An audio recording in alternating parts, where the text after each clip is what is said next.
Good morning, everybody. Steve Rohde, proud chair of this wonderful organization, welcoming to you. I am also active with the ACLU, Bend the Arc, a Jewish Partnership for Justice, the Black Jewish Justice Alliance with my colleague, Pastor Smart, and a variety of other things. And just after this, we'll have a few announcements from ICUJP. Thank you, everybody. Okay, Vida.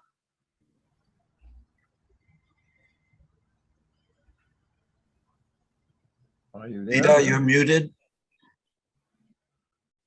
Still muted. You're still muted. Yeah, wait a sec. Now, There you go. here you go. Good morning. Vida Veach, a member of Culver Palms United Methodist Church and a board member of ICUJP. Hey, Maggie. Maggie Hutchinson, member of Santa Monica Friends Meeting, member of the Interreligious Council of Southern California Board, former ICUJP board member, I'm hoping. Hoping to be on sabbatical, and happy to see new people on the screen. Okay. Hang on a minute here. Ruby is our, oh, there you are. You just introduce yourself and give our reflection, Ruby. Not quite yet. I think you're muted. You've got Carol Francis to be introduced. I'm not sure about anybody else. I didn't see her. Oh, Dr. Ruby's here. You're calling on Ruby or you're calling on me? You. Well, why don't you go first, Carol Francis? Okay, because I'm not reflecting. I'm just introducing myself. My name's Carol Francis Likens. I'm a board member, ICUJP, and the chairperson of the Outreach Advocacy Committee. I also work with IFCO, Pastors for Peace, trying to recruit students from the underserved communities to go get their medical degrees in Cuba for free. And I'm a writer, retired teacher. Okay, Ruby, could you introduce yourself and segue into the reflection? Oh, good morning, everybody. Morning. This computer has just, along with the phone, I don't know, they just took it off this morning. But anyway, I'm on the board. I'm here supporting just about everything. Just loving the universe and knowing that we're all working together for the God, the good, all nationalities and all information. And that's basically what this is about today. Ruby, be careful to speak towards the microphone. I'm not hearing you very clearly. Not hearing. Maybe other people don't have that problem. Let me just check here. That's better. better. That's better. Is this better? Yes.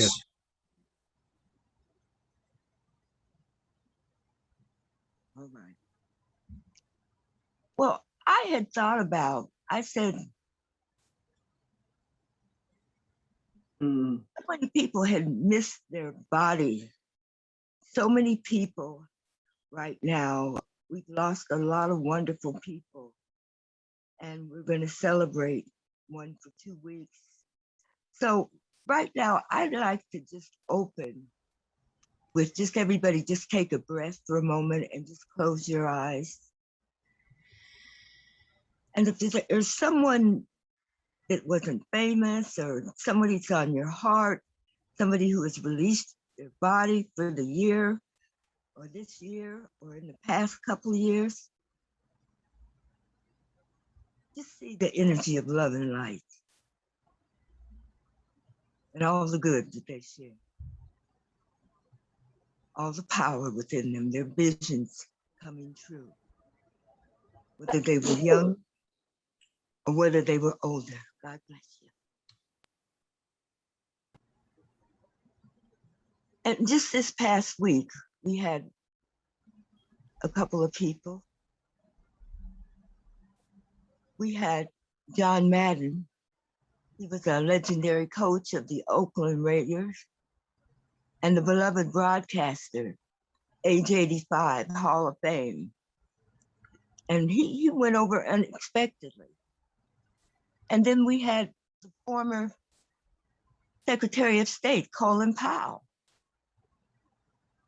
He was the defense secretary, and Donald Rumsfeld. There were just among many noteworthy people who, and I like to say, released their physical body in this space and time.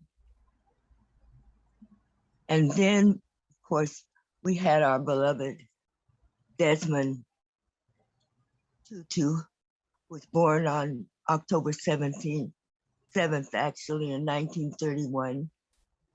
And in South Africa, his father was an elementary school principal and his mother worked in cooking and cleaning. And Desmond, of course, went on to work with all that he did as he was Bishop of Johannesburg from 85 to 86.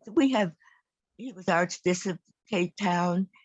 We're going to have someone who's going to speak for him for 2 weeks. A wonderful, loving spirit, two loving spirits.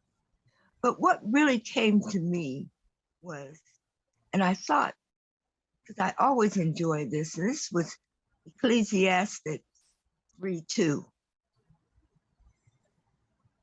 To everything there is a season and a time for every purpose under the heaven. A time to be born, a time to die, a time to plant, and a time to pluck up that which is planted.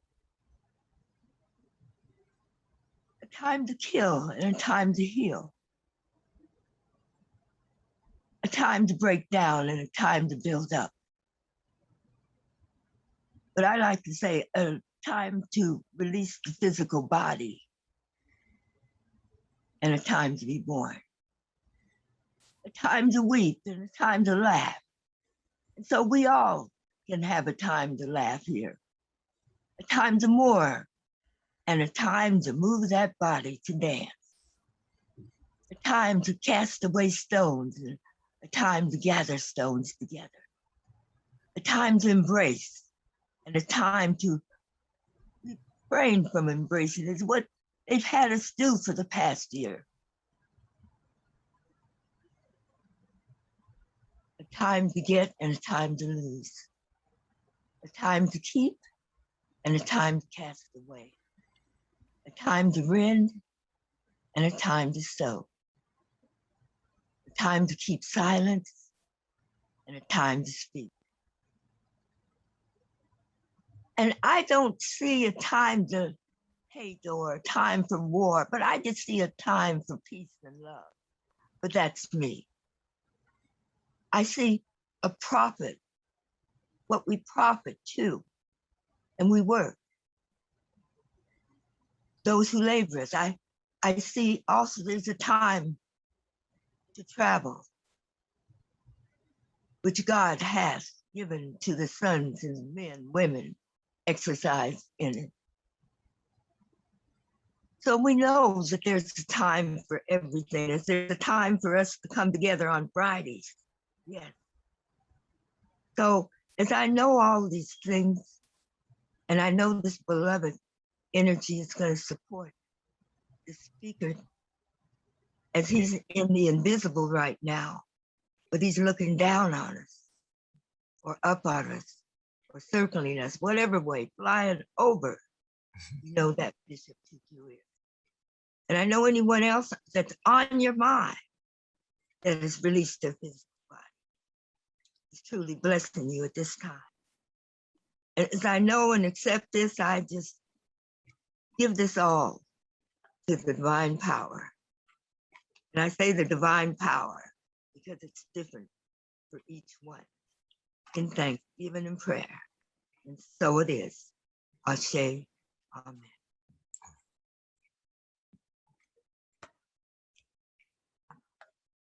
Thank you, Ruby.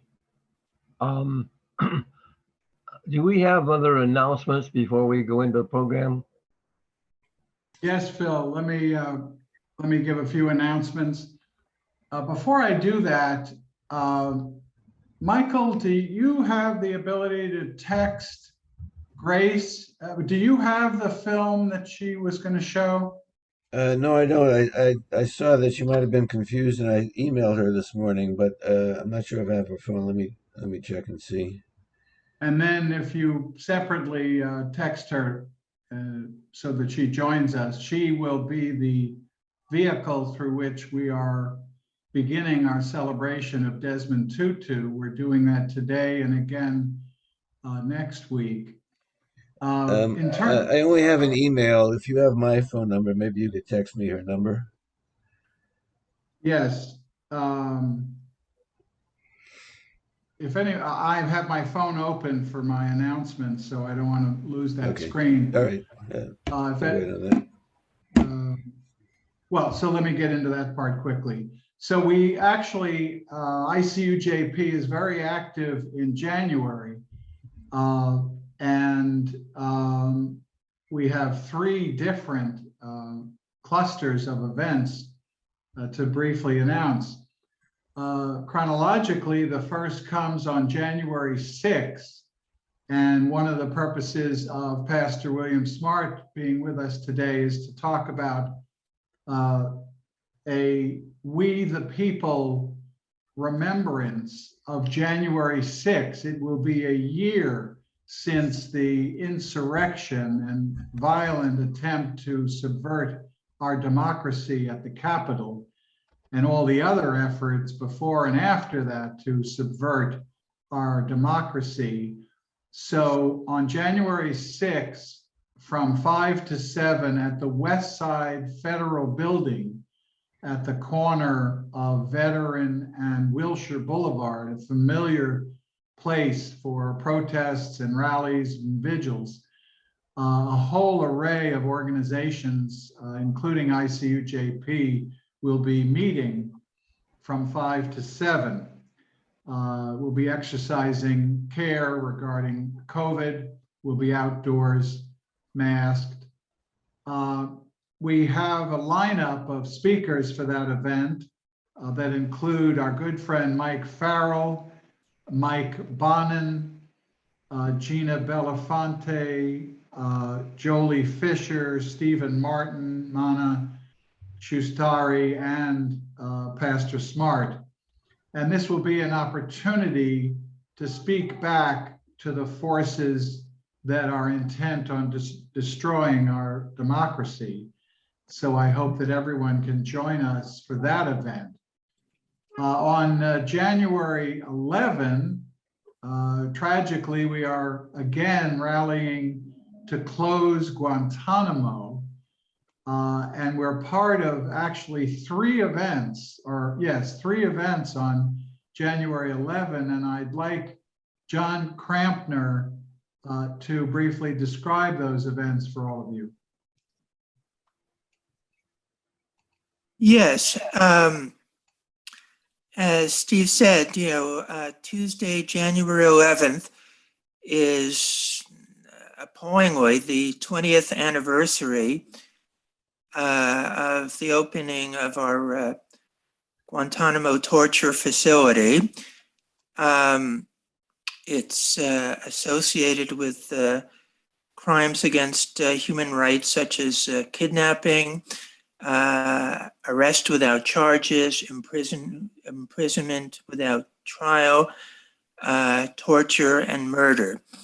So at Tuesday, January 11th at from 12 noon to 1:30 p.m., we'll be staging a protest in front of the downtown Los Angeles Federal Building at 300 North Los Angeles Street in the 90012 zip code. We'll have several speakers. We'll have a tableau of detainees. Stephen Fisk will close it out with his song Close Guantanamo, based on Guantanamera. Then at 5 p.m., we are co-sponsoring, co-organizing an online event with LA Progressive, showing an excerpt from the feature film in progress, I Am Gitmo, about the torture of a composite detainee at Guantanamo. We're hoping to get an actual detainee for the panel discussion that will follow the showing of the film's excerpt. And for the life of me, I'm blanking on the third event right now. So Steve, if you want to back me up on that, that would be fine. So to sum up, our big event is the rally at noon in person at the downtown Federal Building. That will be live streamed. Morgan Tucker, our communications director, will be live streaming that event, and we'll send you a notice if you're not able to attend in person. So that's noon on Tuesday, the 11th. John has described this special online screening of an excerpt from I Am Gitmo, a new feature film. We'll have our friend Michael Rabkin speak. The director of the film, John, will be moderating that, and either Marcy Winograd or a detainee, former detainee, will be joining for a panel discussion. At 7 o'clock that night, they're scheduling this now at a Lemley Theater. There's another movie called Guantanamo Diaries Revisited, the story of a detainee, and he will be, that is being, a documentary has been produced, and we'll show a trailer of that in the online event, and then at the Lemley Theater, we believe in the Valley, there'll be a screening. But everybody can join us online at 5 o'clock that evening for the film cut I Am Gitmo. Finally, in January, on January 23rd, our very own program and outreach and advocacy and anti-racism committees are organizing a networking event, and I would ask Michael Novick to describe that for us. Yes,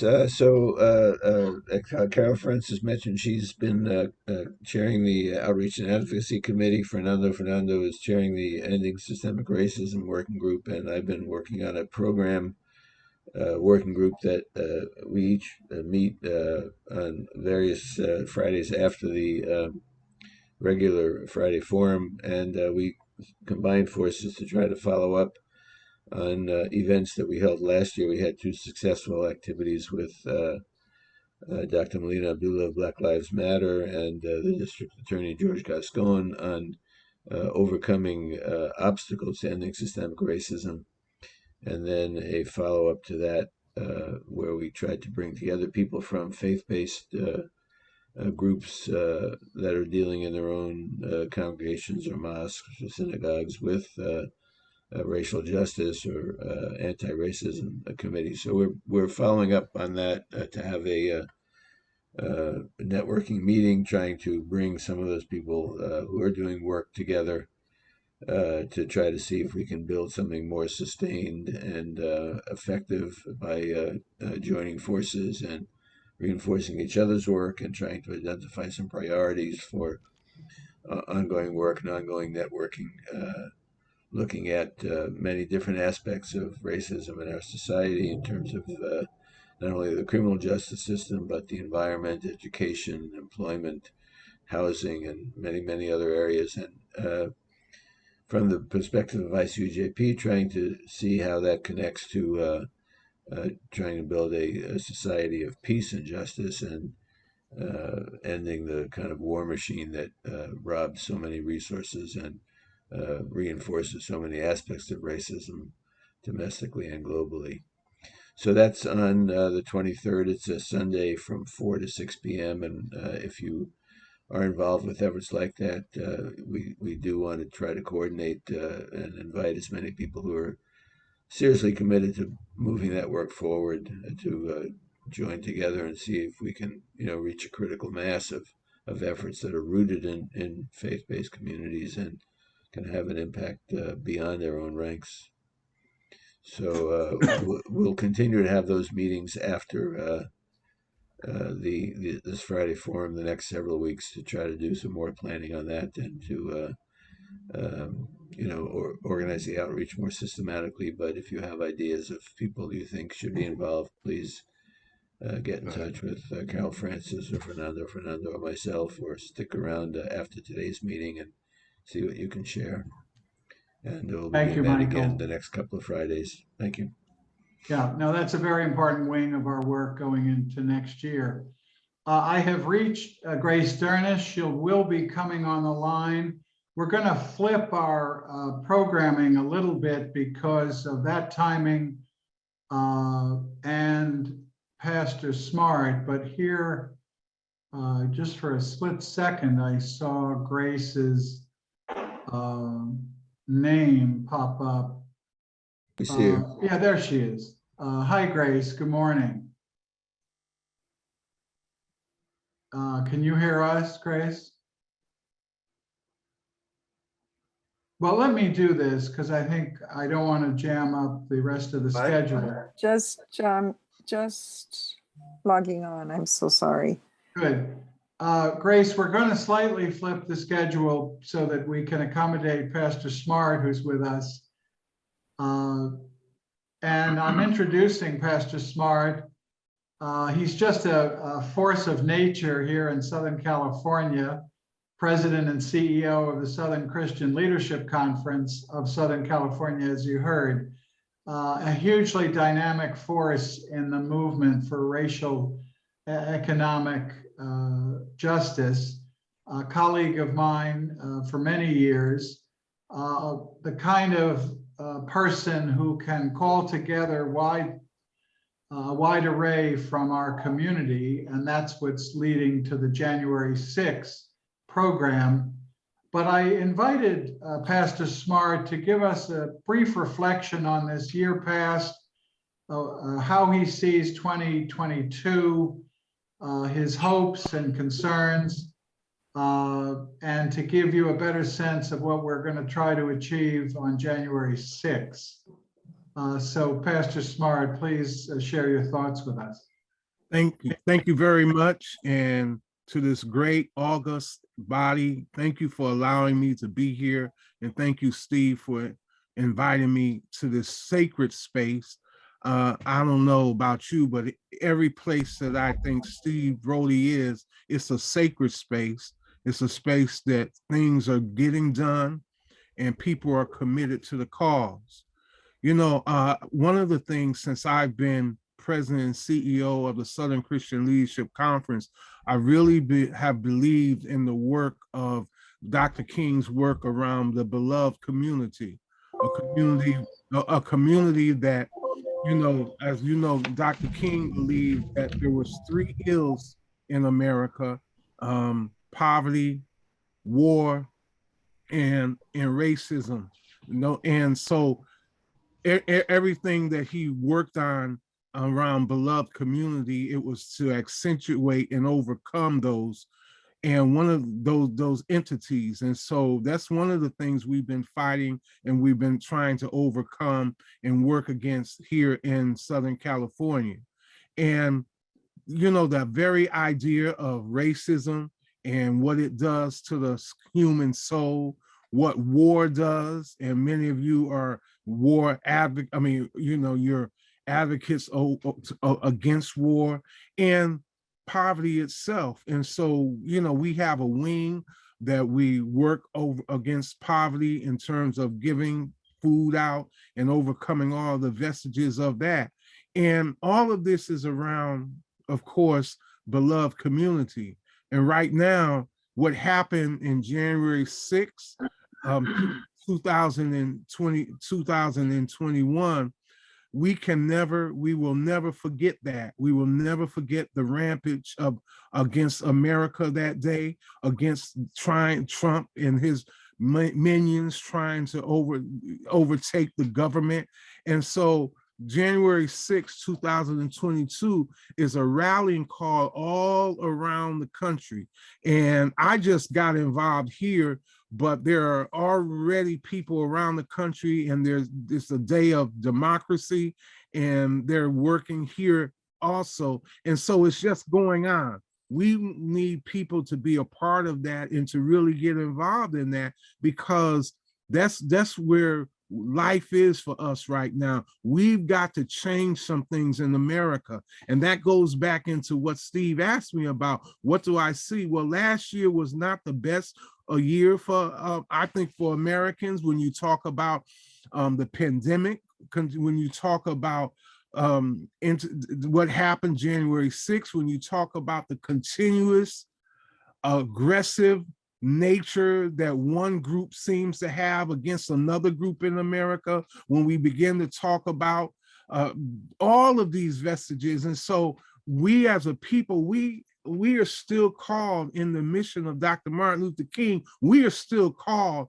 to do something about it. We're just not called to be light switches to control it. We have to be thermostats. We have to set a climate in America that is positive, that is loving, that is passive. We have to stand out there sometimes when no one else is doing that, and make sure that the beacon light is shown and that we are out there. And so I think that's so important. I believe in America. I always believe in America, but I believe that it's we the people. Several years ago, when Trump first got elected, we started a group that was called, and some of you might have come to that first one at home in United Methodist Church. It was called We the People Resist. And that's what it's all about. It's about average brothers and sisters coming together and making those changes. And we're going to have to do a lot of that. Your work is ICUJP's work is so essential. The work that I know that you do through Steve's work and through all of some of many of you activists I see on here that I read about, or I see you doing things.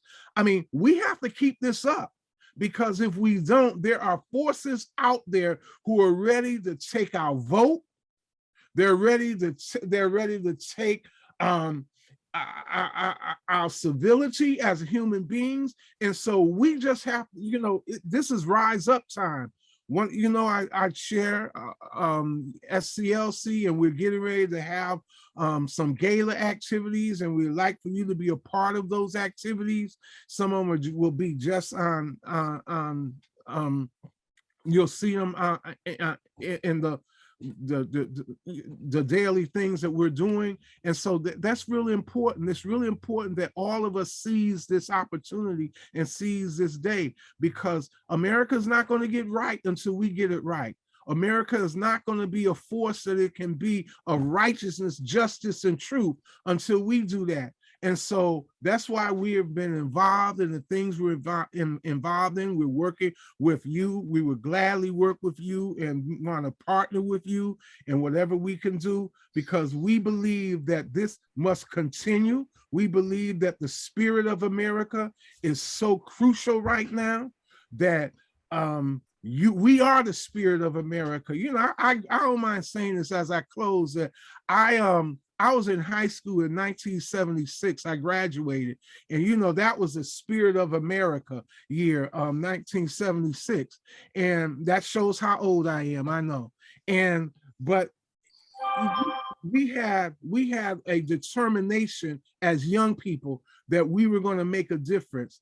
That same determination, that same in spirit that is inundated in so many of us today must continue, and it will continue, because you, my brothers, my sisters and brothers, you make a difference, and God bless you. And I'm so honored to be with you today. Thank you, Pastor Smart. We have a few minutes. First of all, don't you talk about age. I was practicing law when you graduated from high school, so let's keep We that welcome our straight. youngsters. Yeah, but youngsters is actually part of my question. This year, you helped organize Out of Many One to address voting rights and voter suppression. And a lot of those efforts are carrying into next year.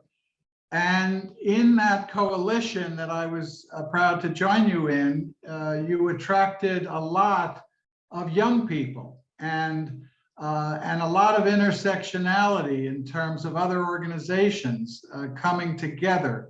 As we look to 2022, what gives you hope when it comes to the youth, when it comes to coalition building, when it comes to the positive forces that you're talking about?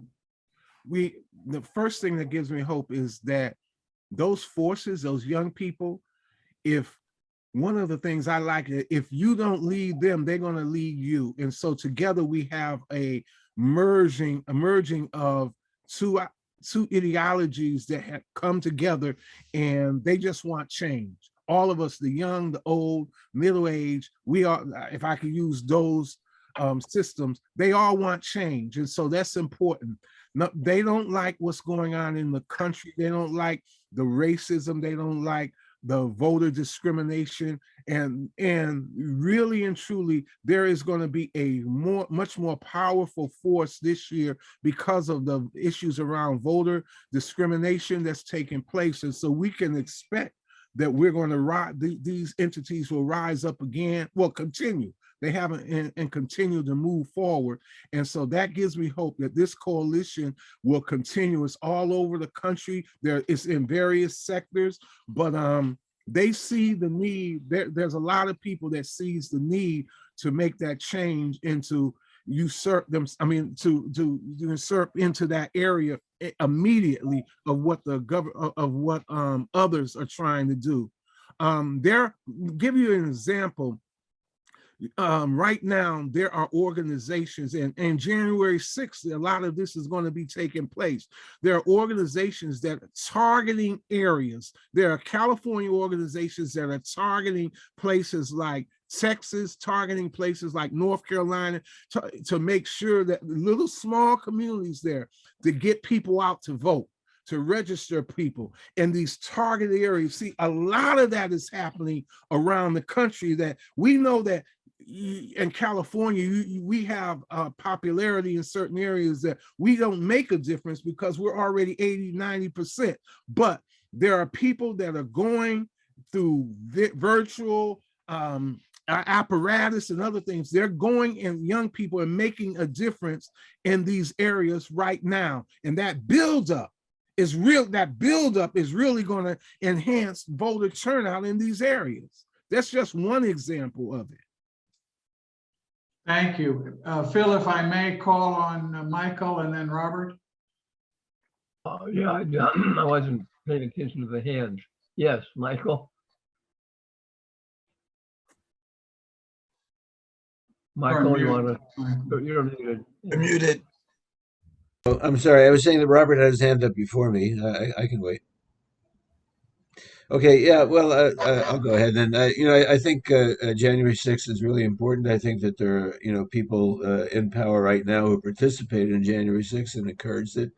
And I just wanted to urge Pastor Smart to spread the word about January 23rd as well. I hope that some people from the SCLC could participate in that effort to build a faith-based network. I think that what you're describing in terms of voter suppression in particular is one of the forms of systemic racism that, we saw the Supreme Court throw out most of the teeth of the Voting Rights Act. We see, across the country, concerted efforts to really gerrymander districts to, eliminate the power of Black voters in particular.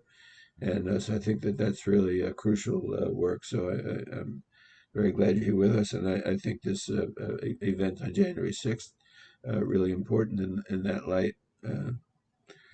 Thank you. Thank you. We will. I will talk to Steve. We will include that in our whole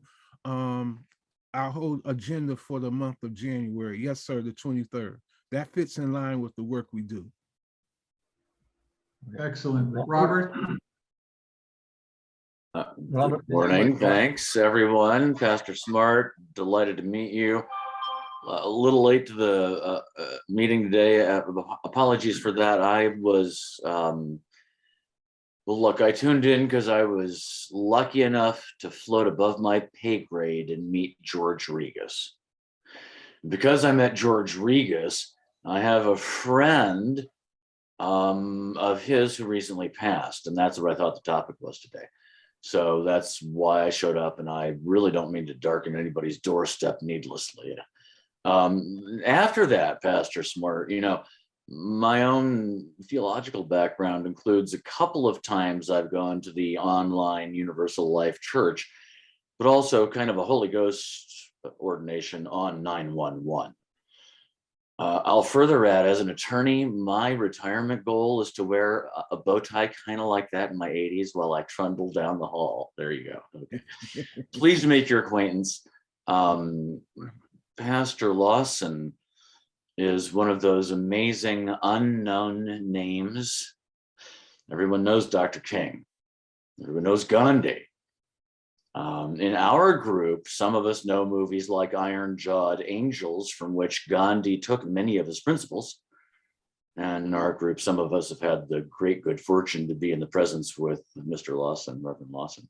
So since you're in the same pew, I hope that's not extending the metaphor too much. I'm thrilled to be here. And again, I came here to remember a past friend's friend. Thanks for letting me share. Well, that's a good transition to honoring Archbishop Desmond Tutu. Before we leave you, Pastor Smart, this is off the cuff.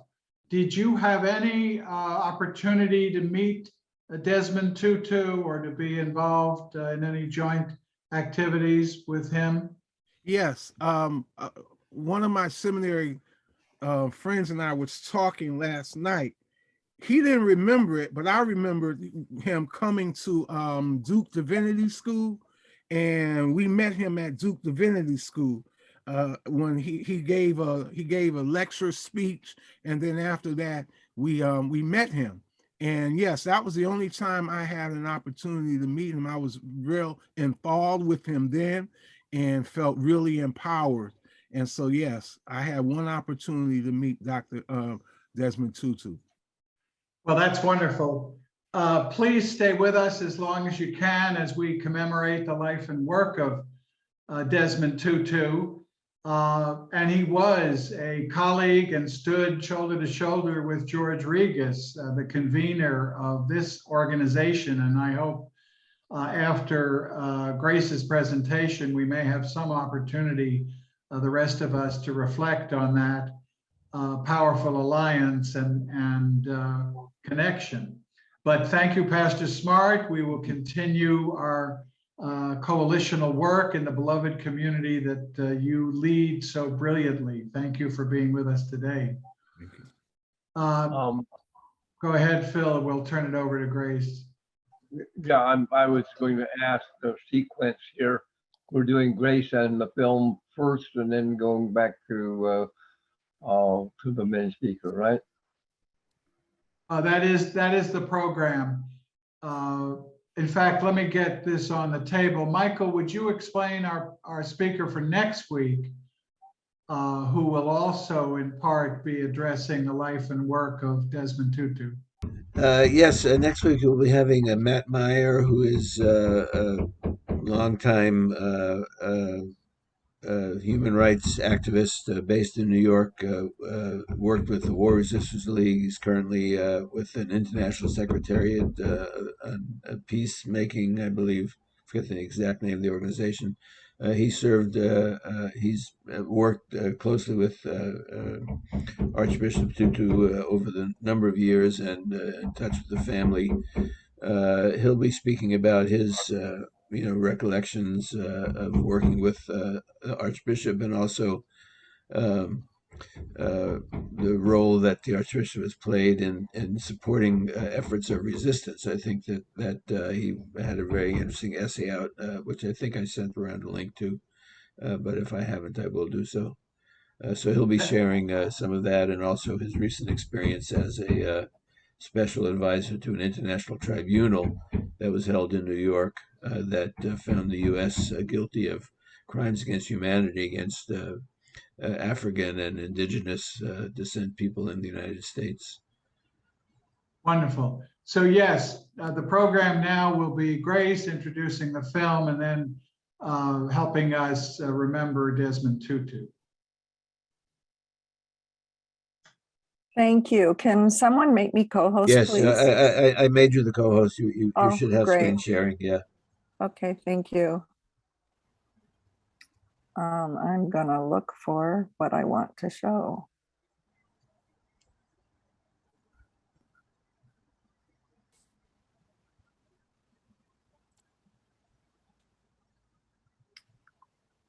Okay, can everybody see this?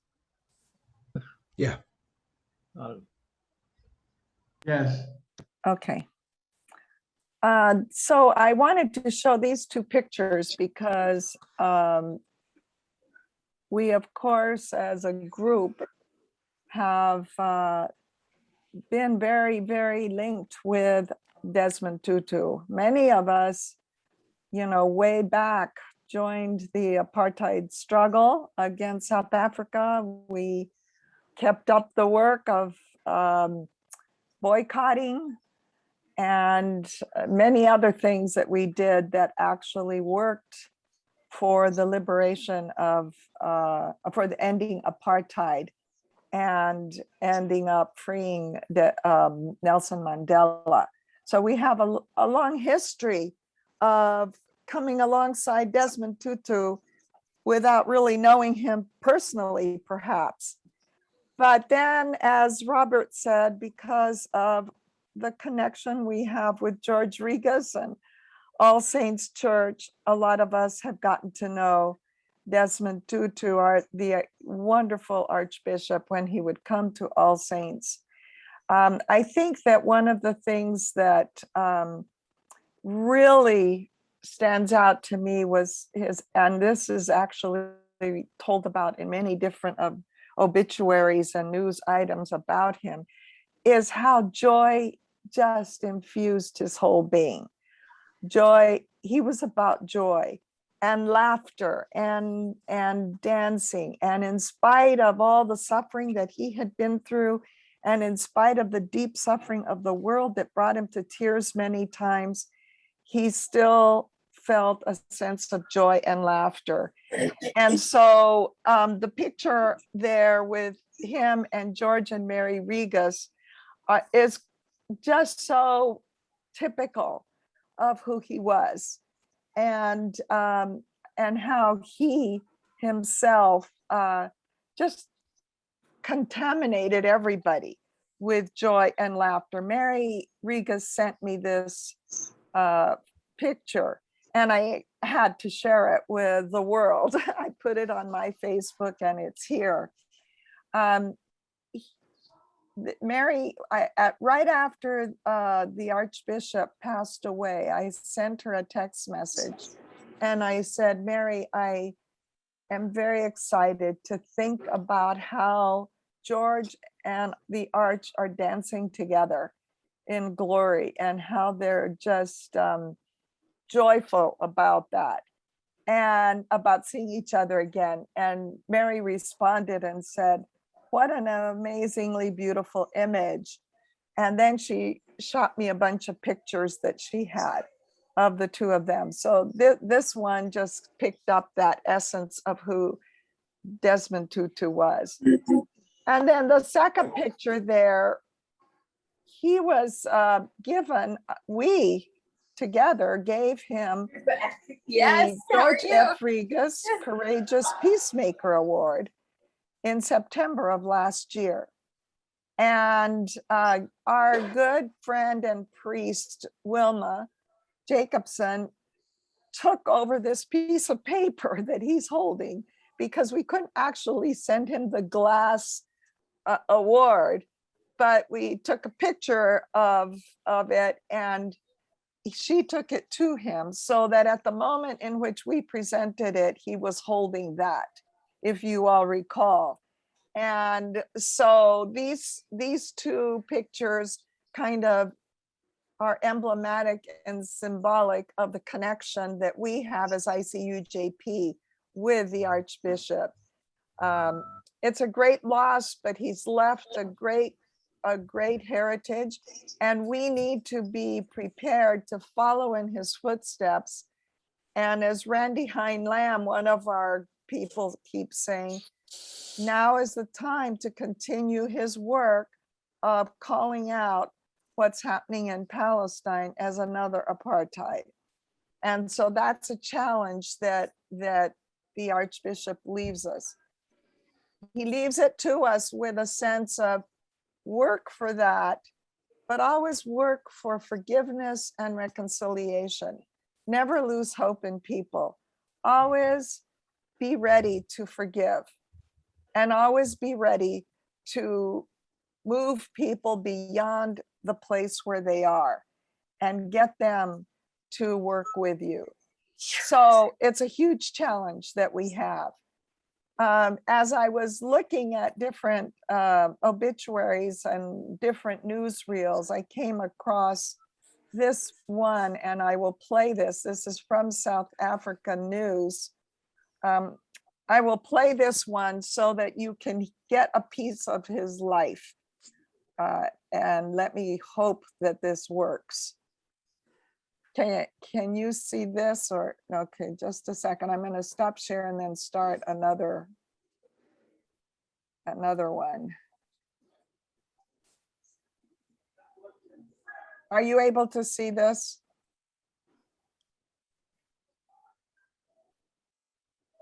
Can you see that? Yeah, we see it. Okay, now let me try to turn it on. How come I don't see the place to turn? Okay, here we go. Yeah, there you go. Oh, Is the sound? Oops. you're not sharing your sound. You have to go back. When you go back to the screen share, there's a thing that says share computer sound. There's a little I'm button you have to press. sorry. Okay, so I need to stop share and then go back. Yeah, stop sharing for a second. But at least you have something to do that's fun instead of being bored. What if I was in the car? Oh, Sherry, could you mute Sherry? Yeah. I see. Okay, sorry. Yeah, there should be a little button that I says got it. share computer sound or something like that. I got it, but now I've lost the. Uh-oh. Yeah, here we go. Okay. But I hope this isn't the one. What is going on here? It's probably an ad. Grace, in your lower right-hand corner, it says skip ads. That's an Just ad. try clicking that. Killed 26 people in Towards your lower right-hand corner, skip ads. There you go. Thank you so much. News just a day after Christmas. Just moments ago, we here at ENCA have learned of the sad and tragic passing of Archbishop Emeritus Desmond Tutu, passed away at his home in Cape Town at the age of 90. Condolences streaming in from around the country and, of course, around the world at the passing of a man who's been described as a pioneer and a fighter as well. We do have a statement from the president that's been sent to us just a few moments ago. If you did miss any of it, allow me just to remind viewers of what the president has said, sending out the statement, expressing on behalf of all South Africans profound sadness at the passing today, Sunday, the 26th of December, 2021, of Archbishop Emeritus Desmond Mpilo Tutu, the last surviving South African laureate at the Nobel Peace Prize, passing away in Cape Town at the age of 90 years old. The president and the entire country expressing heartfelt condolences, sending those condolences to Mum Leah Tutu, the Tutu family, the board and the staff, of course, of the Desmond and Leah Tutu Legacy Foundation, the elders and Nobel Laureate Group, the friends, comrades, associates, nationally and globally, of this iconic spiritual leader, according to the statement. He was, of course, an anti-apartheid activist and global human rights campaigner as well. From the president as well, part of the statement sent to us is from the pavements, and I'm quoting, from the pavements of resistance in South Africa to the pulpits of the world's greatest cathedrals and places of worship, the prestigious setting of the Nobel Peace Prize ceremony as well. The Arch distinguished himself as a non-sectarian, inclusive champion of universal human rights. And I continue the quote from the president. In his richly inspiring yet challenging life, Desmond Tutu overcame tuberculosis, the brutality of the apartheid security forces, and the successive apartheid regimes. Neither Caspers, tear gas, nor security agents could intimidate him or deter him from the steadfast belief in our liberation. I'll continue to end the statement. He remained true to his convictions during our democratic dispensation and maintained his vigor and vigilance as he held leadership and the burgeoning institutions of our democracy to account inescapable and always fortifying ways forward. One more quote from the President and the Presidency. We share this moment of deep loss with Mam Leah Tutu, the Archbishop's soulmate and source of strength and insight, who made a monumental contribution in her own right to our freedom and to the development of our democracy. And I end with this from the Presidency. We pray that Archbishop Tutu's soul will rest in peace, but that his spirit will stand sentry over the future of our nation. Let us now, on ENCA, look back on the incredible legacy and life of Archbishop Desmond Tutu.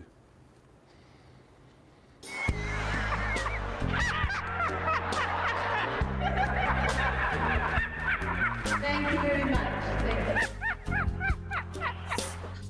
He was a man who knew how to laugh. Hi, man. Thank you. Thank you. Thank you. Kind boy. Thank you. And to cry.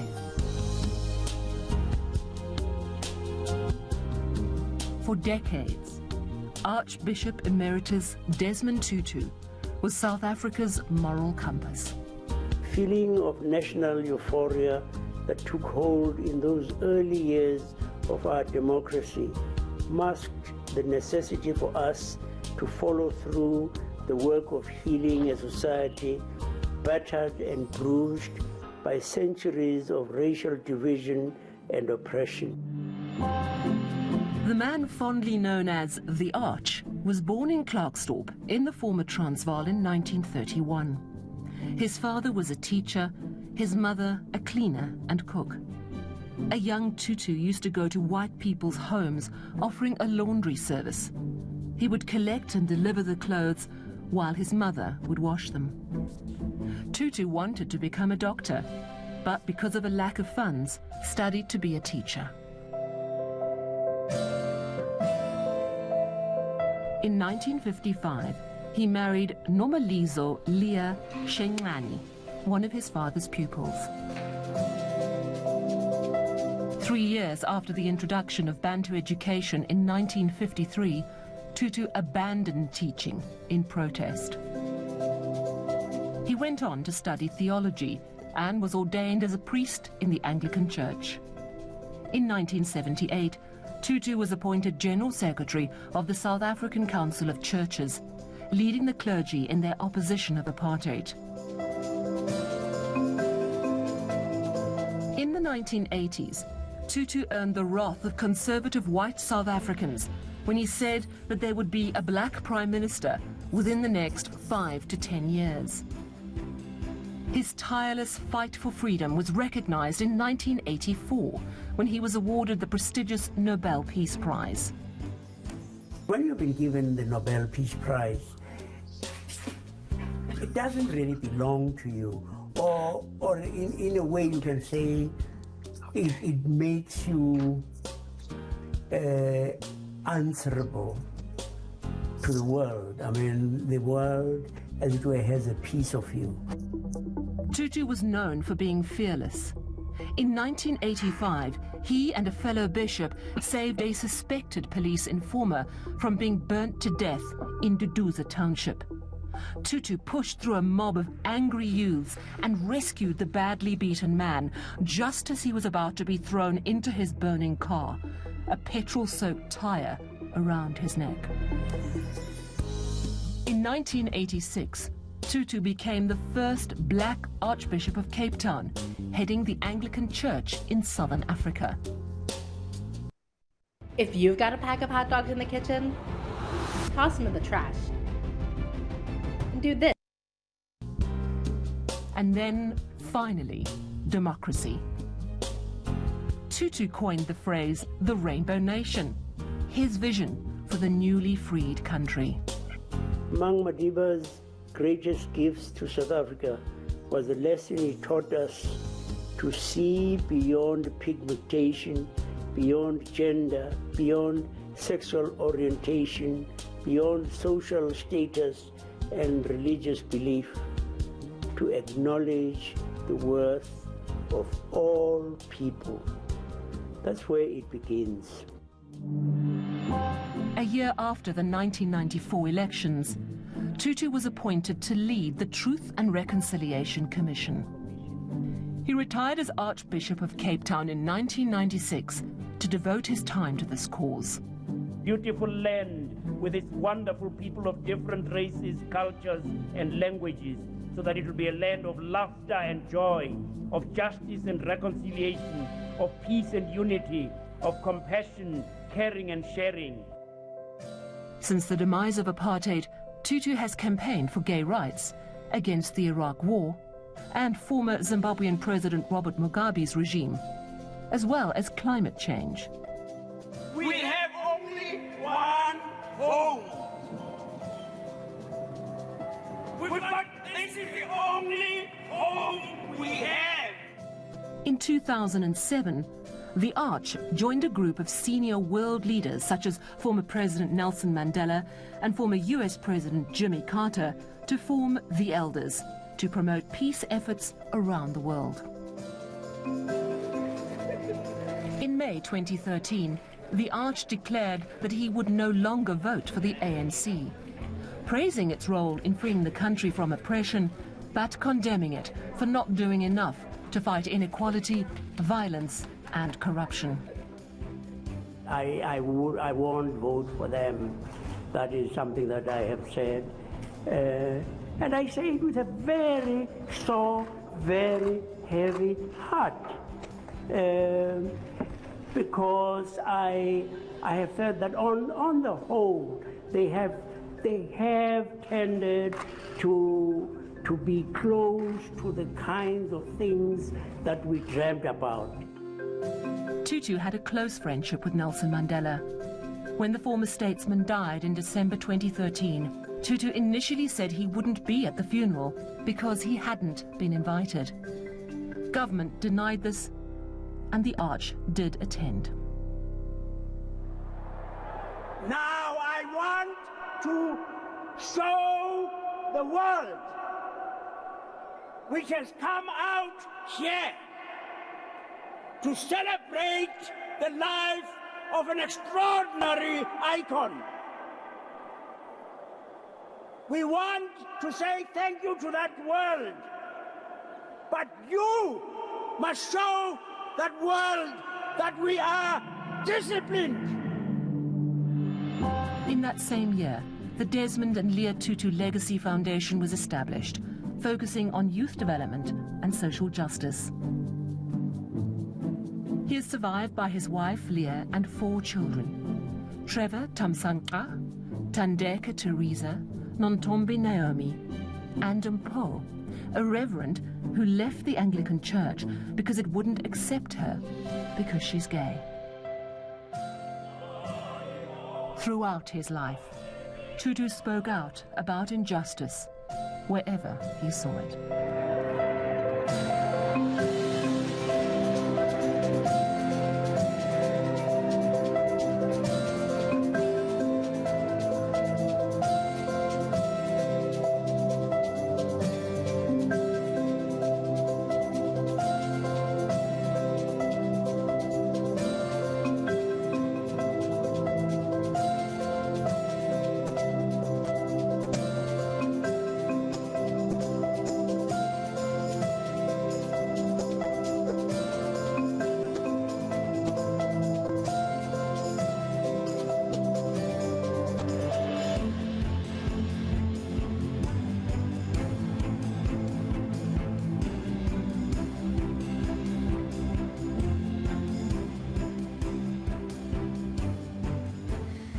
26th of December 2021 is going to be remembered as a day of sadness as South Africa this morning receiving the news, ENCA receiving the statement from the presidency just minutes ago that the beloved Archbishop Emeritus Desmond Tutu at the age of 90 has passed away in Cape Town. We'll bring you more on this throughout this morning.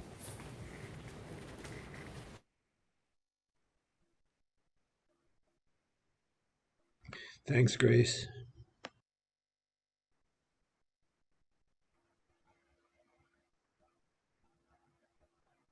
I turn it over to you, Phil, to continue in the way you want to see.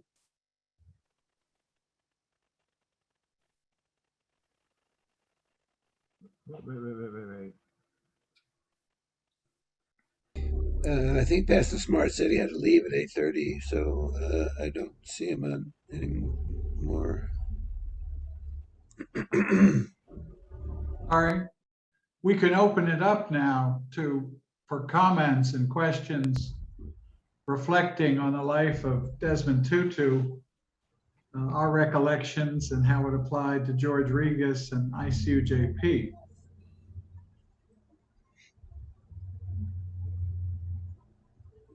I don't see any hands yet.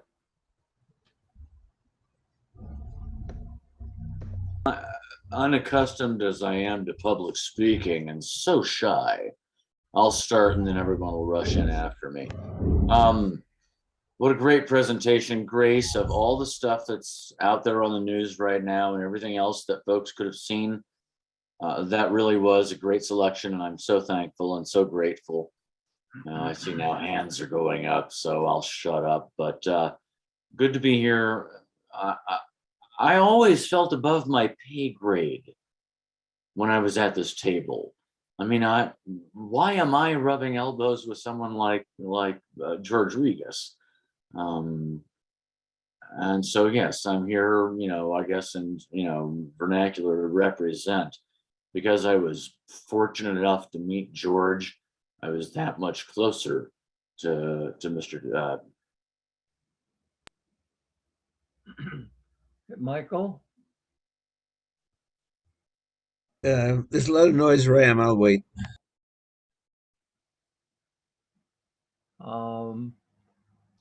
Stephen?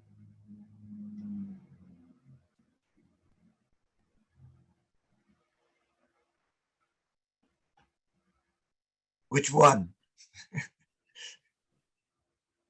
No, that one. The one You're that's talking. Stephen. I'm Steve. Are you calling on me or? Yeah, you raised your hand.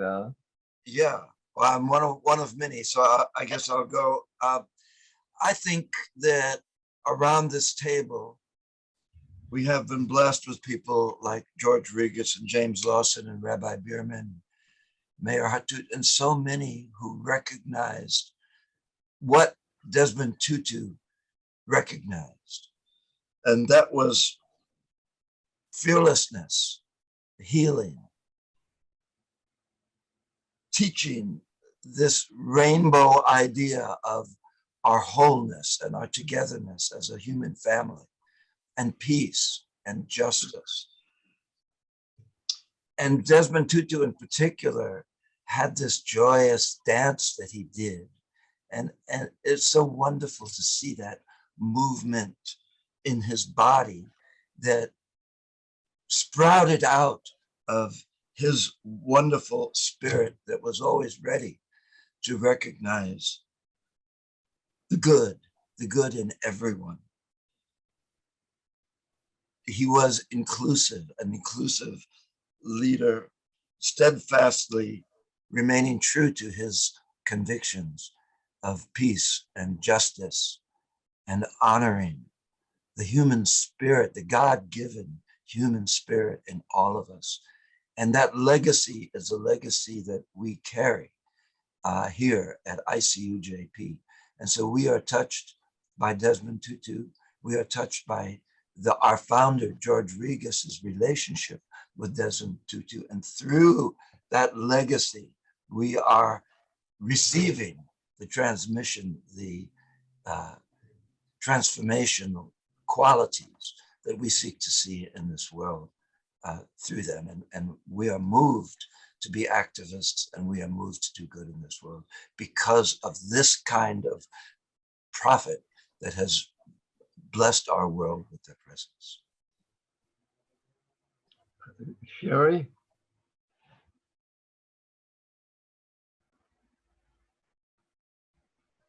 Sherry, you still with us? You had your hand up.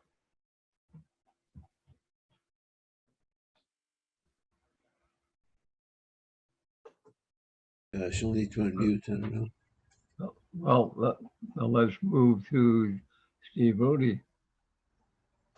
Thank you. And Sherry, if you're able to unmute and come on, please do. We're eager to. There you go. Go right ahead. Oh, great. Thank you. So I just, I'm the newcomer, one of the newcomers to the group, and this has been so wonderful to be a part of. And Stephen has been doing such amazing work through the years, and I'm at 50 years old. I'm just coming into a little bit more leadership, and so I started becoming a praise band leader at a Christian church in Iowa. I just want to say of Desmond a deep note of gratitude for his courage, integrity, and his joy and his kindness. And I'm hoping that we find more innovative pathways to get more traction towards liberating all souls. There's so many ages and demographics that are hurting and hurt for generations, and we just it's my prayer and hope that we truly unify and come together and use innovation to get more traction and get people in better places. I just wanted to note another thing that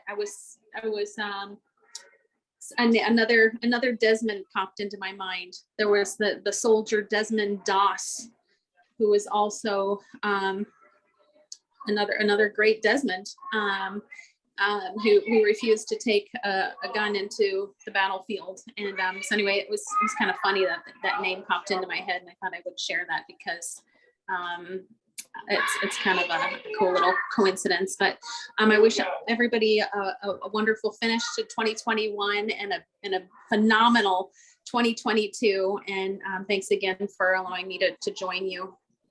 Happy New Year. Thank you. There was somebody with a lot of background noise that needs to mute. Maybe they did already. Okay. Anyway, how about Chris?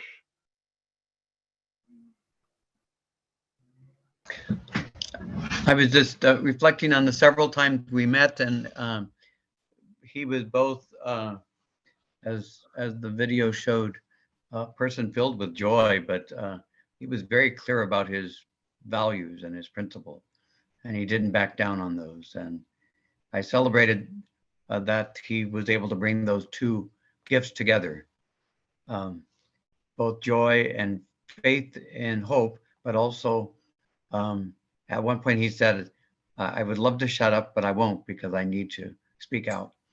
And I know that's a reminder to me to not be quiet, but to make sure I continue, each of us continue to be that voice. So I celebrate his faith, his love, his dancing, but also his conviction that challenges us today. Chris, we have a few minutes. You're saying you met him on a few occasions. Tell us a little bit more about that. One occasion he was out at the nuclear test site. He had come out, and then on the other occasions it was in the context of All Saints. And but he was, and I was younger then, but he was always one of those voices that just inspired me as a Christian person to make sure that I was faithful to the gospel of justice. And then as an interfaith person, he just always was about, so often our religions use language that is discriminatory or at least pejorative. And I think he helped me and I hope other people picked this up, he used language that was inclusive. Just simple language like humanity, or in our tradition, our prayers often say men and women, and I make it a point to always say women and men. He was just very clear about language. He spoke, especially within the gay and lesbian community. He spoke of the inclusiveness of who we love, how we love. He saw all those issues connected together with God's goodness and kindness. And so I know every time I met him, I was just always not only in awe because he was such a big person, but I was humbled by the message that what he was saying, we say as ICUJP people. And so it reminds me that we just need to keep saying it, and we need to keep doing it, and we need to be on the streets when we have to, and we need to denounce not only apartheid, but racism and all the isms that put other people down. So I appreciated both his language, his commitment to being quiet, not quiet, but vocal. And as was said, his relationship with George was very personal and very, I would say, powerful. In the Irish tradition, I saw them as Anam Cara partners. They clearly had soul connections, and it was an honor and I'm sure several of you were in some of those meetings too, just to watch their interaction together. You knew that they were beloved friends, that they shared both human moments of joy, but also both of their passions to not be quiet. So those are my memories, and I know that Mary Regis is, their whole family had just an amazing connection with him. And so even though as we celebrate him as one who is a light and who is a saint and who is present with the holy and dancing with all of the friends, that I pray also for those who were close to him and that level of grieving his loss too. Thank you. I'm glad we're having this time together to talk about and share about him. You want to go, Michael? Yeah, I'll go ahead to quiet it down here, doing some roofing or something. Yeah, I wanted to share a couple things. I'd never met Archbishop Tutu. The two areas of work that I had some contact and connection with him, neither one was actually mentioned in that video, so I do want to bring them up. One was he was an advocate for the freedom of political prisoners, not just in South Africa, but here in the United States. He spoke out forcefully on behalf of the Puerto Rican political prisoners in particular, but also many of the Black freedom fighters who were locked up in the United States. I know when Mandela came to the U.S. That they did have Dhoruba bin Wahad actually spoke on the same platform with Mandela in New York, who was a former one of the New York Black Panther Party and Panther 21. So I thought that was a really important area that he, understood that political prisoners were not only in the apartheid system, but here in institutionalized white supremacy in the U.S. and colonialism. And the other area I think that was important is that he did speak out against Israeli apartheid in these past number of years, and drew the links between, the apartheid system that had existed in South Africa.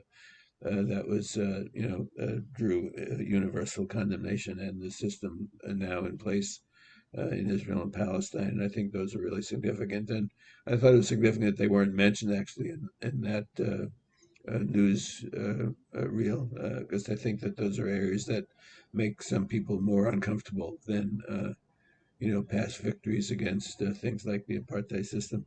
The other thing I did want to share was about the Truth and Reconciliation Commission. I think it's really important to understand because people use that terminology a lot now here. And I think that the basis of truth and reconciliation is first, there has to be a transfer of power. And if the people who are still, carrying out the things that you want to have reconciliation about are still in power, it's very difficult to have actual truth and actual reconciliation. So I think that we need to think about those relationships in this country and really a social and economic transformation before you can have either truth or reconciliation. Thanks. Thank you for all of that, Michael. Carol Francis. Okay, Michael said much of what I was going to say about Tutu in Palestine. I don't think anything took as much courage as it was to speak up, especially then, about Palestine and calling the system there apartheid. And as a Nobel Peace Prize winner, he carried a lot of weight. And yet, like Michael said, it's just not mentioned in most of the tributes to him. So I put in the chat a link to a very great article on Tutu in Palestine from the Guardian newspaper. Thank you. Anybody we missed? Phil, I still had my hand up from before. Oh, I didn't see that you were again. Okay, go. No problem. I appreciate the comments so far. ICUJP was honored to honor Desmond Tutu last year as part of the celebration of George Regis's life and our own 20th anniversary. I believe we, Grace, didn't we get a recorded acceptance? Is Grace? Yeah, there she is. Did we have a recorded acceptance of that award by Desmond Tutu? I think there was a birthday celebration thing that we might get from Robert Corsini, because I think it was more like greetings to George on his birthday rather than so much as accepting the award. But it was from both Leah and the bishop, the arch. I tried to kind of find it in our own video archive, by scrolling through, and I couldn't. And so I think we've got to ask Robert Corsini if he can help us find that. That's where I'd go. Yes, I will do that, because again, we're continuing this celebration with a special speaker next week. And if we have some remarks, even better that he was acknowledging George Regis. My thoughts are also similar to the joy that Desmond Tutu brought to his work. And I was reminded of the Dalai Lama, who always surprises me when I see clips and interviews, that the laughter, the smile, the pleasure, you come to great people like this as if they are dour, serious, sober, humorless people. For some reason, at least I sometimes traffic in that stereotype. And instead, and Tutu is such an example of that, the joy of his work and his life, while it was so serious what he was confronting in South Africa and across the world. I had the opportunity to go to South Africa to visit Robben Island, where Mandela was imprisoned, saw the cell that he was imprisoned in, and I even got to meet a man named Ahmed Kathrada, who was a right-hand man to Nelson Mandela during their incarceration, and in a wonderful vindication became governor of Robben Island when it became a historical site. And we were able to sit down with Ahmed Kathrada and talk to him about the entire movement for freedom and justice there that was led by Mandela and by Tutu. The only place on the face of the earth the only community that has 2 Nobel Peace Prize winners is Soweto, at the home of Nelson Mandela, and a few blocks away, Desmond Tutu.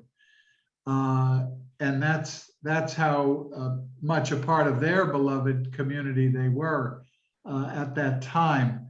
I lift up everything people have said about his courage in terms of Palestine. I think that has been whitewashed in his obituaries and has not been given the attention it deserves, which is part of a bigger problem with our media, etc. And I'm just thrilled that we had a chance to recognize him before he passed away. And I do share that wonderful image. Whatever people believe about an afterlife, I'm going to believe that Desmond Tutu and George Regas are embracing and laughing together. Thank you, guys. I think Jasmine has her hand up. Yeah, Desmond Tutu and I are birthday twins. Our birthday's on the same day. And a lot of people in my life have said, you know, that's cool, that you should honor that. And I'm so grateful for this time for us to recognize his joy and all that he brought to the world and all that he is bringing to the world. And I hope to live up to his standards, live up to the Archbishop's way of life, and in some way. He is definitely going to be missed and remembered. Thank you. Thank you. I'll kind of jump in with something myself.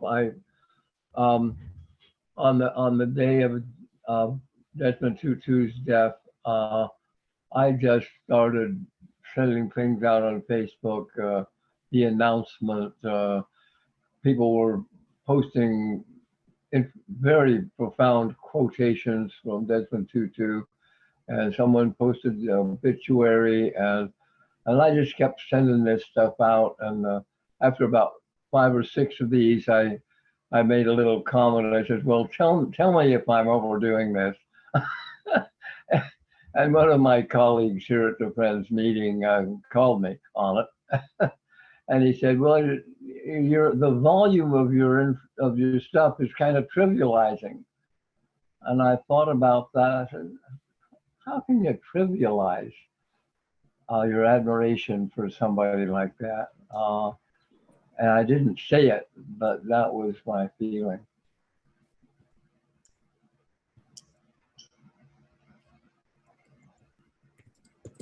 Let me just pop in here, Phil, since you're waiting for somebody to pop in.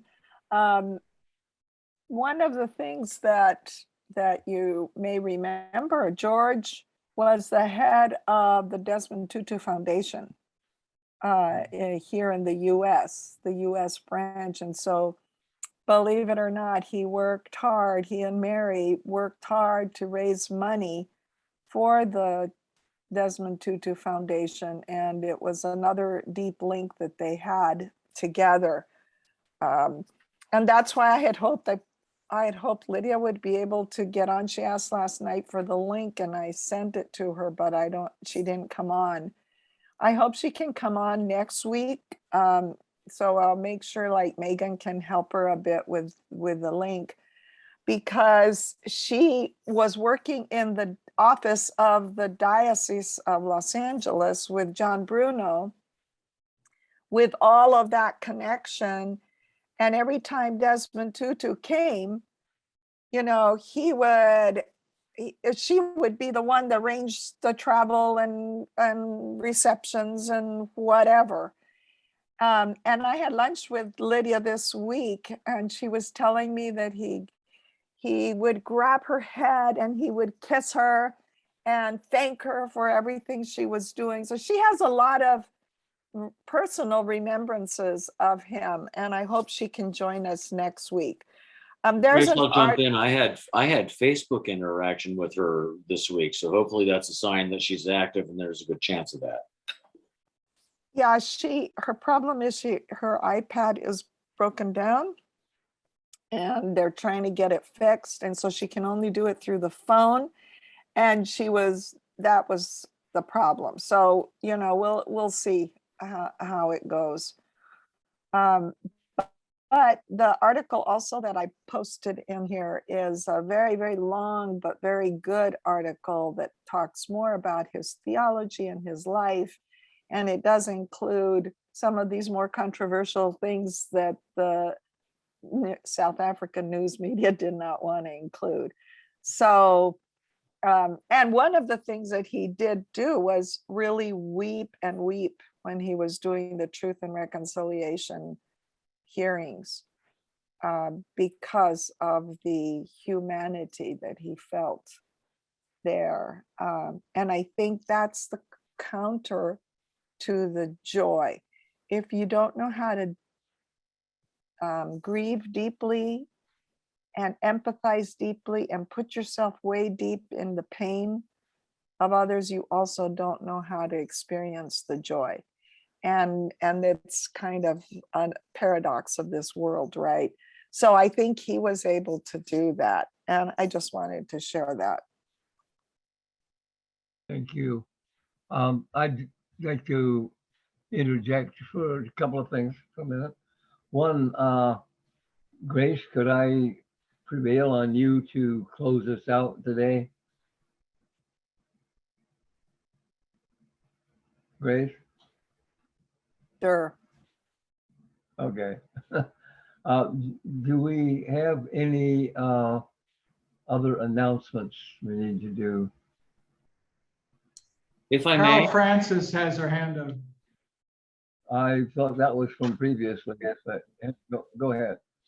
Yeah, sorry, this isn't an announcement. It's just, I put in the chat the link to a narrative film starring Forrest Whitaker as Desmond Tutu called The Forgiven, which is really great. It's all about the Truth and Reconciliation Committee.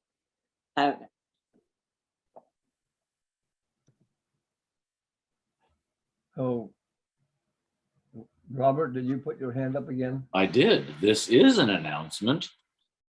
Urban Partners Los Angeles will be, pardon the expression, on the block in the hood tomorrow.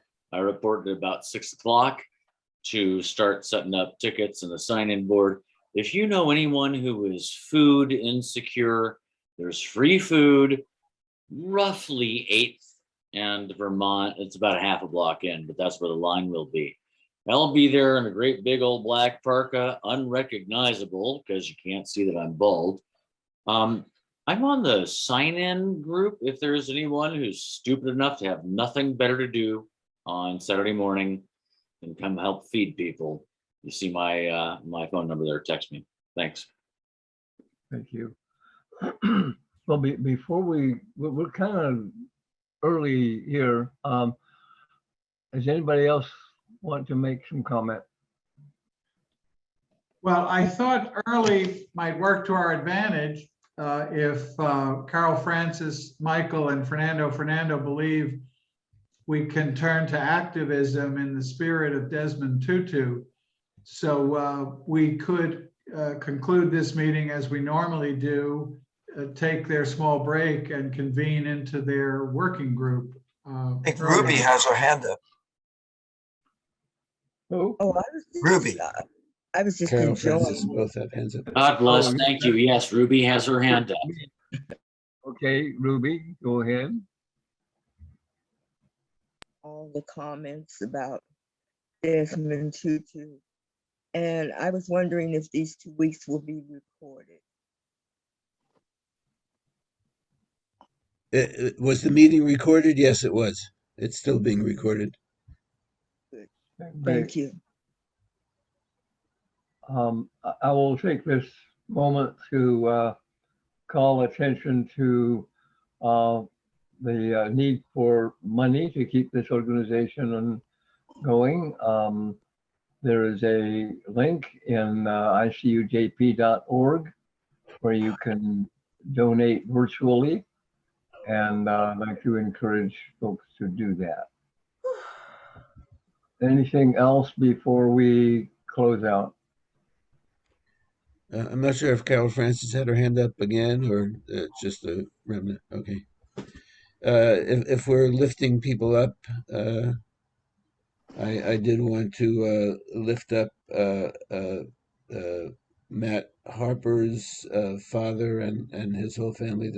His father is now in hospice and really near the end of his life. And his mom and father have both participated in ICUJP in the past. Matt's with a Catholic worker.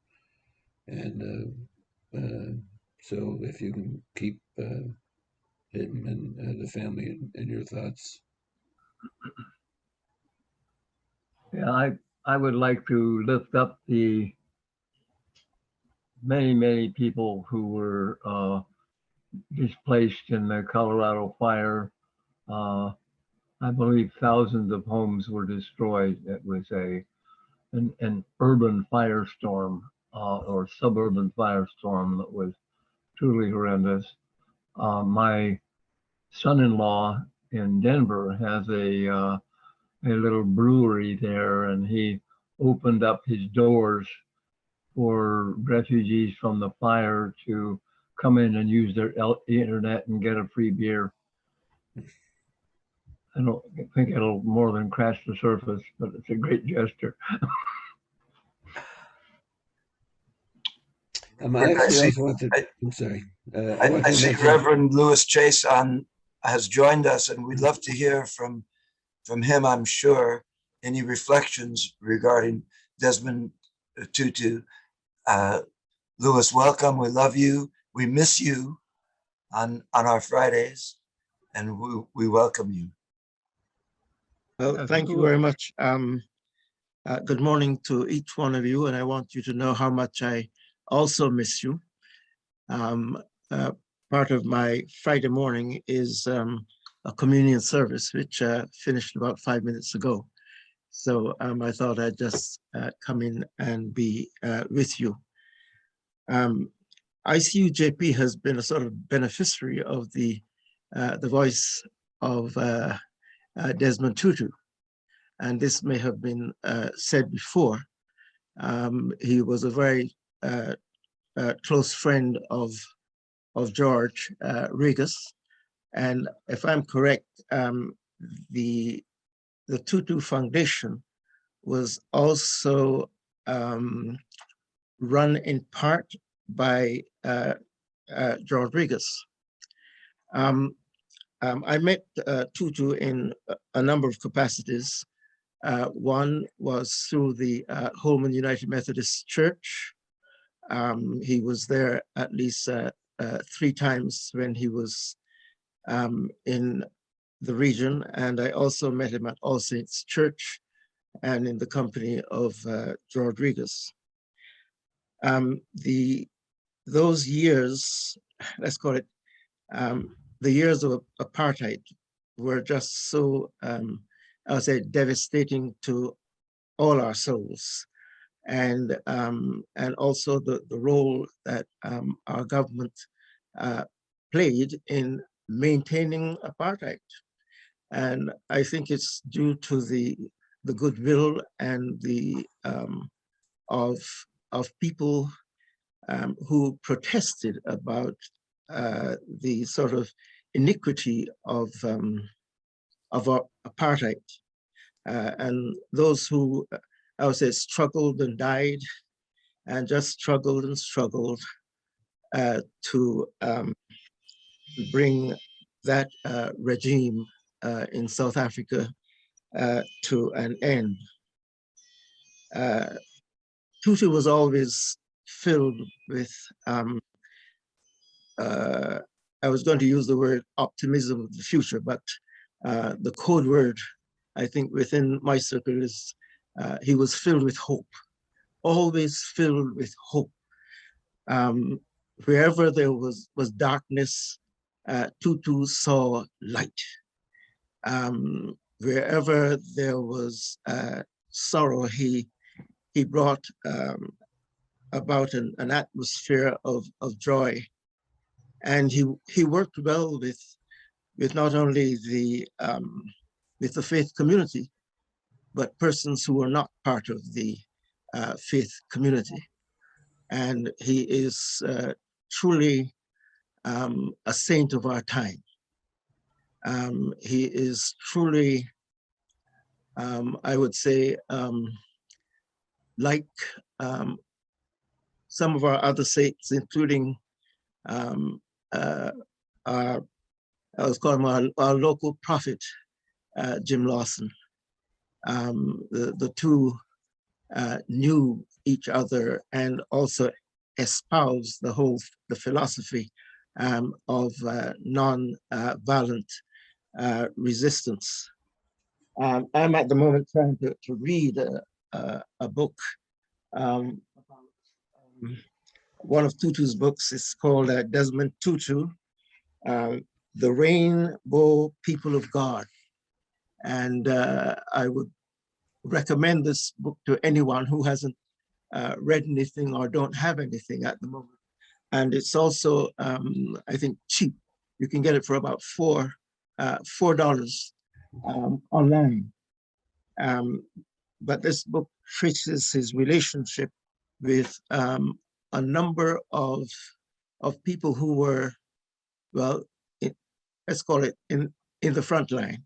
And of course, you know the story of Nelson Mandela, and I don't really want to repeat what may have been said among you this morning. I'm preparing for not so much his service of celebration. And I think from time to time, one of the things we need to do is try to live the way others have lived. And to me, Tutu is a perfect model for what living in our time means. We have got to be the hope. We cannot leave this to anyone else. We have got to craft the future. And I think in our multicultural, in our justice environment, we have the people who can do it. And it's the you and it's the me.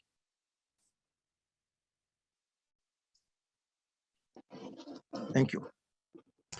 I just wanted to mention, because Ruby opened up with a recollection of people who had passed, that a couple of other people that I wanted to mention were Ron Spritzelsbach, who passed away recently, was a former member of the KPFK local station board.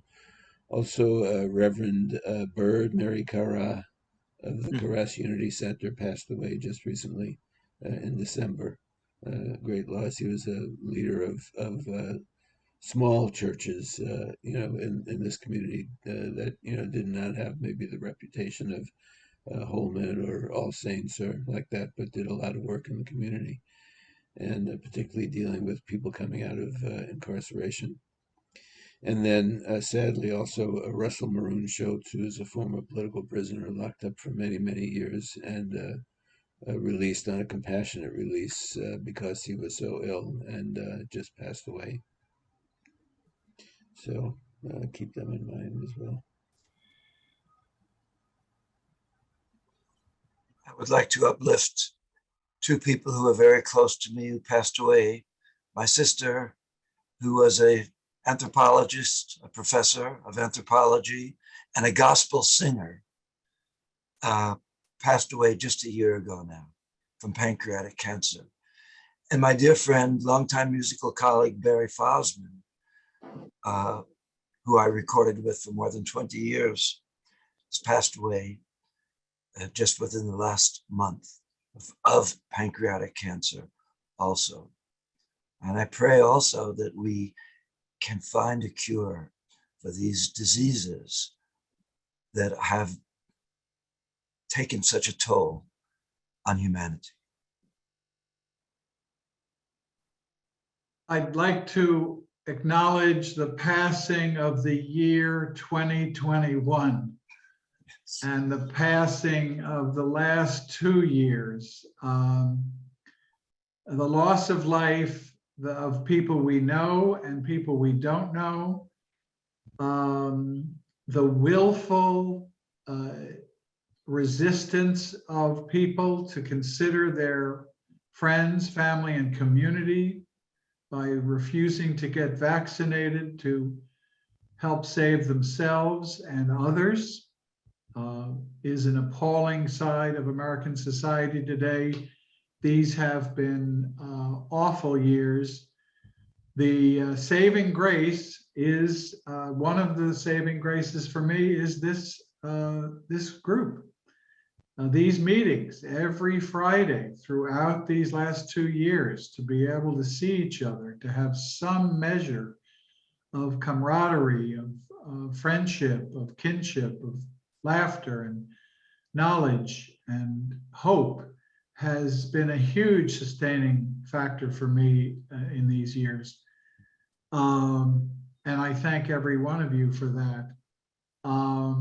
I am going to take a personal moment. I've told some of you this, that my wife and I are going to move to Sonoma County, to Sebastopol, to be close to my 4-year-old grandson, Pete, and my 4-month-old grandson, Hank. This is a big move. Wendy and I are healthy. We want to experience the lives of those children up there, and my daughter and son-in-law, and a beautiful part of the state in Sonoma County and Sebastopol. So we're making those plans. We'll rent up there first while we look for a place. The only silver lining of these last 2 years is Zoom. So I expect to continue to be present, to be active with ICUJP on this screen, just as regardless of where I'm broadcasting from. I will miss face-to-face meetings once they start to emerge next year. But I'm hopeful that this new chapter in my life will be good for my family, good for my children and my grandchildren, good for me and Wendy. And I really wish everybody a healthy and happy new year. When will you be moving? We're talking to a broker about selling this house. We're meeting with him next week. It'll be a function of selling this house, renting up there. So it'll be a process. It'll probably happen in the spring. Yes, I wanted to. Can I go ahead? Yes, I wanted to flip this friend of mine. He had a stroke about a week ago, and he's still in ICU. And so he's an artist in the Philippines. He lives in the Philippines, and his name is Orlando Castillo. He's in a very good artist. His contribution on the social activism here and in the Philippines. So I wanted to uplift him. Hopefully he gets better and he get the better rehabilitation, for his stroke.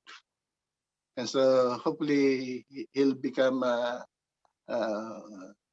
in shape again. But you know how this stroke is. And so anyhow, that's my to uplift him. Thank you.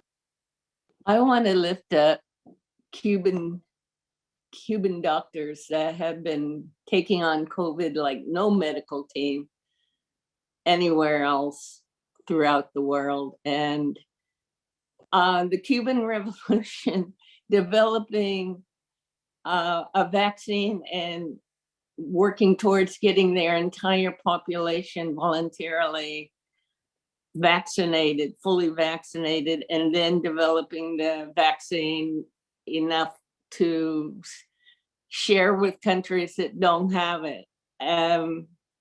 What gives me hope about COVID is the Cuban Revolution. Okay. And Steve, I want to lift you up and your family as you make this move, knowing that it's a perfect round move for you and that you are divinely guided in all levels and you're loved. And there was someone else on the call also that was moving. Someone else, they were thinking about moving, but anyone on this call is lifted for any changes that they're going to make without looking back, but looking forward to the light and the love and the work, releasing any fear, any lack or limitation, but knowing that all is well. Ashe.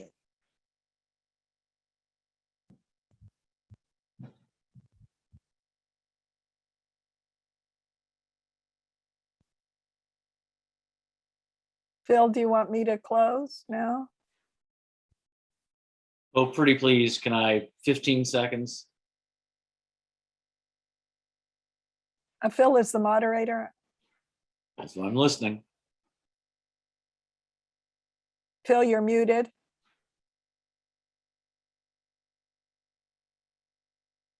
Okay, I guess Robert, go ahead and then I'll The close. first time I came to ICUJP about 20,000 lifetimes ago, Chris Panett was leading. Steve Rohde was sitting just to his left. And I was at, if they were north, I was south on the table. The topic was hope. Chris asked us as we introduced to share something that gave us hope. And as the table came around to me, I thought, well, we the people gives me hope. And that's still true. But I thought to myself, maybe someone else will get there and want that. So I started thinking, what else might I say? And that day I said, one of the things that gives me hope is Gandhi was a lawyer. If anyone else was in the room that day, yay, glad that I've been here this long. But since hope was on the table, I have found myself over my pay grade every day since. And any successes I enjoy in 22, they'll be because y'all put wind in my sails and because I'm in the company of good people. Thanks so much. Thank you. I think I may have been muted when I tried to share something a while ago, but I'll let it pass and go to Grace for closing out. Okay, thank you. I thought that since this issue about Israel-Palestine came up with Desmond Tutu, I was going to close with a quote from him. And it also, actually a couple of quotes. So I do this one first and then the last one that give us kind of signposts of what we should be doing in our trajectory for justice and peace. So to quote the Archbishop Desmond Tutu, in South Africa, we could not have achieved our democracy without the help of people around the world who, through the use of nonviolent means,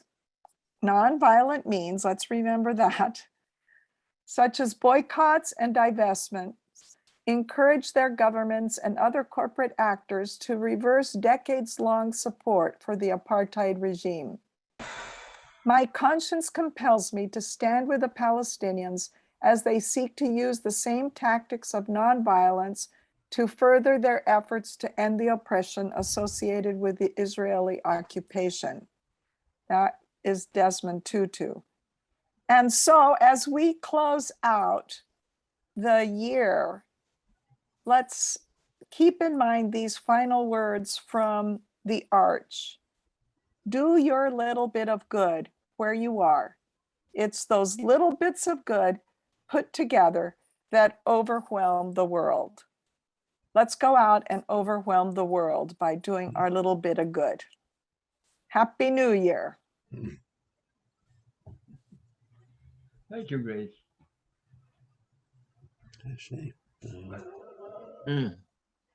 So people should stick around because we are going to have the working group meeting. And Louis, great to see you today. We are trying to build towards the January 23rd a faith-based network on ending systemic racism. And if you could help bring some people into that from home, and that would be terrific. So we'll take a little bit of a break. People just to. I'm here eavesdropping. So 5 minutes? Sure. So maybe 9:35 or so. We'll come back. So I can say hi to Louis right now while we're in break mode. Yeah, hi. You're looking good there. Thank you. I've made a note. I will be talking to you soon. Okay. Lucky. You know, I got to tell you though, my window's closing. I'm starting a new day job on Monday with a prominent personal injury firm. I'm probably going to be like that three-legged cat in the sandbox until at least May Day. Okay. So here's my prayer. I want to see all of my loved ones at the May Day parade in you know, LA, right in front of City Hall. I will tell the boss I need that day off. Good. Okay. Ruby, come back. There she is. It's good seeing you too, Robert. I appear to have turned a corner, ma'am. So good to be here. Steve Fisk, how are you doing? Very well, thank you. We're all good in my family, and you know, my wife and I have pretty much been tucked away in our home during this pandemic period, and I haven't been doing any performing to speak of. A few gigs recently, which is really nice. I miss the personal contact of being in front of an organization, a group, a congregation, an audience of some kind, and that circuitry of communication. It's not the same as a performer on Zoom, but it is what it is. Right, of course. The spirit is strong, the love is strong, and the hope is strong, and that's the main thing. And you, how are you doing? Quite well.